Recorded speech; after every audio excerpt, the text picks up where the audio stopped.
5taga 15ta. Vinicius Junior kulyapti. Og'zi qulog'ida qo'llarini ko'rsatib taqqoslashni boshlab yubordi. La Liga bahsida Chempionlar Ligasi kuboklarini solishtirmoqda. Judning bu harakatlari esa maydondagi sarosimani ifodalamoqda.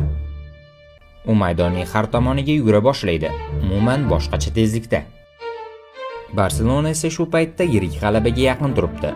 Madrid tomonda inqiroz kayfiyati sezilmoqda. Vinicius pressingda unga yordam berishlarini so'rayapti. Xuddi yolg'iz qolib ketayapman degandek. Tchouaméni esa bosh qahramonga aylanishi kutilmoqda. To'pga o'ynashga harakat qil. Shogirdlariga yoki aniqrog'i deyarli hammaga nimadir demoqchi. Va tartibsizliklar o'rtasida bir qo'shiq yangray boshladi. Asensiodan xato. Shu paytda Vinicius Junior va Olmo birdaniga tortishib ketishadi. Vaziyat qizimoqda. U boshladi. Har doimdek o'zi boshladi. Har doim o'zi boshlaydi.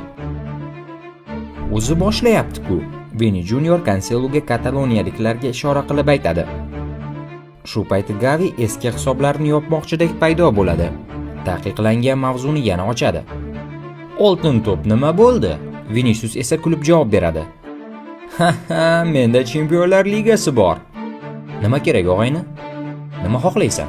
Shunda Gavi, qo'lingni tort, tinchlan o'g'ayni. Nima xohlaysan? Bo'ldi, o'yna. Gapirma va o'yna. Mana Jud Erikning zarbasini qabul qilib oldi va oqibatida yuzida kesik paydo bo'ladi. Maydonga qaytgach esa biroz oldin maydonga tushganligi uchun sariq kartochka oladi. Shendoning rosa jahli chiqib ketdi. Hayotda doim jahli chiqib yuradiganlar va vaziyatni hazilga oladiganlar ham bo'ladi. Yana o'sha ikki futbolchi va o'sha eski gap. Ahmoqlikni bas qil. Zaxiradagi Ferran o'sha tomonga qaraydi. Ichidagi gapni aytib yengil tortadi. Jim bo'l, tentak.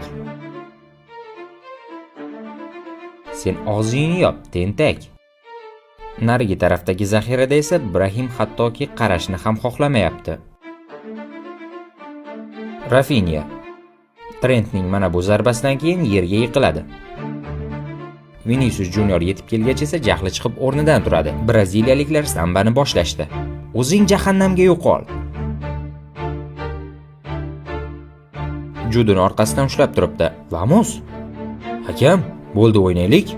Camp Nou'dagi qizg'in bayram fonida Barselona uchun baxtli kunlar, boshqalar uchun esa azob davom etmoqda. Campeones, ole, ole.